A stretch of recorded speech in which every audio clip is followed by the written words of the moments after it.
What's up everybody, Commander Sanctum here, and today we have a brand new themed deck tech using Dogmeat Ever Loyal. Dogmeat is a 3/3 dog for Naya that mills cards and returns auras and equipments from your graveyard when he enters the battlefield, and creates a junk token whenever a creature you control attacks that is enchanted or equipped. For this deck tech, we're going to make a Dark Souls inspired deck, and specifically a deck all around SIF, the Great Grey Wolf. For those who don't know, SIF is a boss and well-known lore character from the first Dark Souls game that is, in my opinion, one of the best and most tragic bosses in the entire series.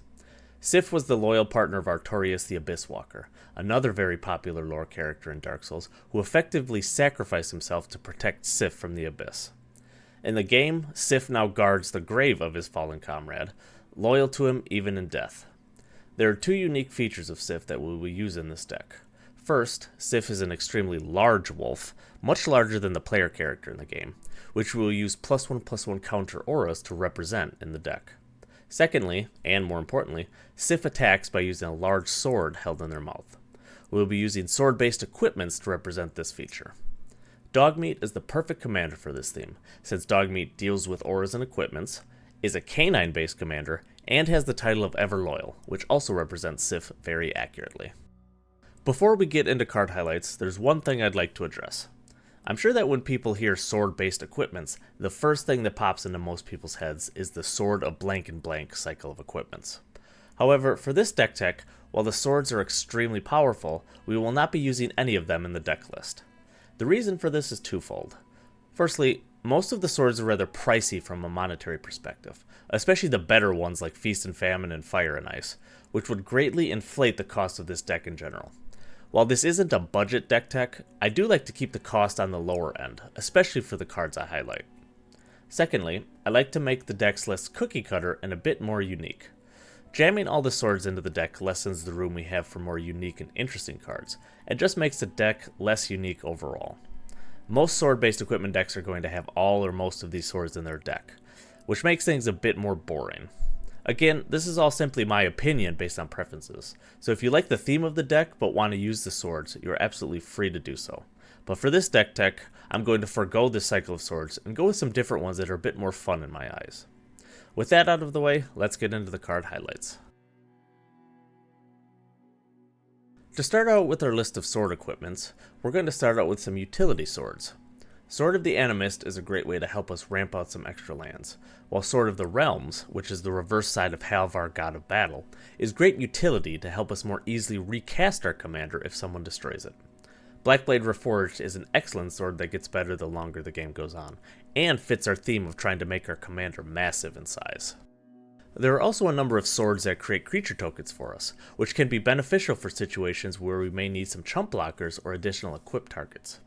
Ancestral Blade only creates a token when it enters the battlefield, but is a nice cheap equipment that we can still use to our advantage.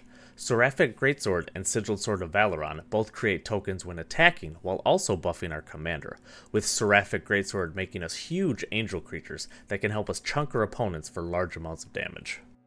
Forebear's Blade, Ormosian Greatsword, and Sword of Vengeance are all great because they give our commander a number of useful abilities that can help out in combat. Trample will be especially nice to help prevent our opponents from chump blocking with small creatures, since we'll likely just be attacking in a Voltron-esque manner most of the time. Finally, there are a few swords that also help with our +1/+1 counter theme of making a very large canine. Greatsword of Tyr and Sword of Hours are two such examples that give the equipped creature a +1/+1 counter on attack. The Greatsword also has nice utility of tapping a creature that the defending player controls, which can help us shut off our opponent's chump blockers, forcing them to either block with a useful creature or take a lot of damage. The Sword of Hours is especially great, as it can ramp up the number of +1/+1 counters on our commander very quickly when it deals damage, allowing us to continue to apply pressure to our opponents. For auras, we're going to be looking mostly at ones that give our commander +1/+1 counters, to fit with the theme of a large creature. In this regard, we have Forced Adaptation, which gives the enchanted creature a counter on upkeep, and Predatory Hunger, which gives the counter whenever an opponent casts a creature spell. Hydra's Growth is a particularly powerful one, as not only does it give a +1/+1 counter when it enters the battlefield, but it also doubles the number of counters on the creature to upkeep. This card in particular can make our commander very large very quickly, especially when combined with the other auras mentioned, or the previously mentioned swords that give the creature counters on attack. Unfortunately, there actually aren't too many creature auras that we have access to that give the creature +1/+1 counters, but we do have a few more that will likely always give the creature a massive boost when they hit the battlefield. All That Glitters gives the enchanted creature +1/+1 for each artifact and enchantment you control, which is pretty much always going to be a massive amount in this type of aura and equipment themed deck. Mantle of the Ancients does the same, but only with auras and equipments attached to the creature. However, it has a massive bonus in the fact that when it enters, you can return any number of auras and equipments from your graveyard attached to that creature. This is not only a massive buff spell in its own right, but also has a very powerful way to return destroyed auras and swords from the graveyard. Regarding this next aura, you may be asking yourself, why this card? Well, in Dark Souls, Artorias uses his Great Shield as a sort of magical barrier to protect SIF from the encroaching abyss.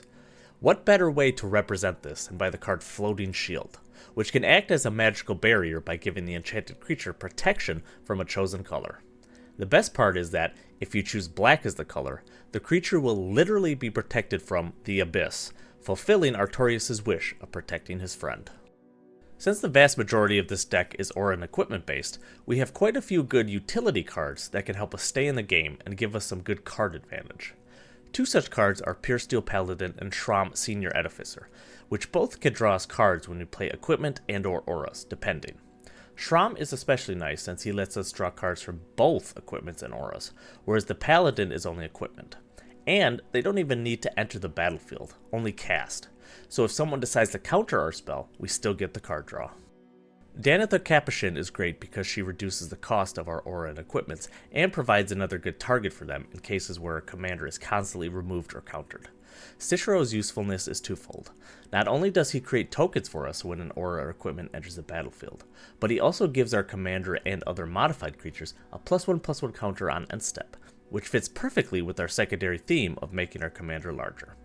Finally, Sigarda's Aid is just a completely busted card in any aura and equipment themed deck, as it allows us to cast them at instant speed, potentially letting us alpha strike an unsuspecting opponent, or kill an opponent's creature in an unexpected manner. Here is the full deck list utilizing all the previously mentioned cards. Additional cards include a few equipment and aura tutor spells to let us search up what we need for any given scenario, additional card draw spells to keep the tempo up of equipment and auras, and a few more utility cards like Rayav Master Smith to give our commander double strike, and Dueling Grounds to force all of our opponents into more of a Voltron type of playstyle, regardless of what their deck is trying to do. As soon as Dogmeat was spoiled as a commander, I knew that I wanted to make a deck with him themed completely around SIF. While this deck list will not be the most overpowered or broken way to play Dogmeat, I think it is a fun and unique way of building such a powerful commander, especially for those like me that love the Dark Souls series. If that's you, if you love Dark Souls and the lore and characters behind it, I think this deck will be a perfect one to add to your roster. Even if you don't care much for the series, I'd recommend giving this deck a whirl. It may surprise you as to how fun and powerful it can be, especially if you enjoy less cookie cutter and more restriction oriented deck builds. I hope you enjoyed watching this themed deck tech on Dogmeat Everloyal, aka Sif the Great Grey Wolf. The full deck list outlined in this video can be found at the Architect link at the top of the description. If you enjoyed this video, please remember to drop a like and comment, as well as subscribe to the channel for more Magic content. Thank you all for watching, and I'll see you in the next one.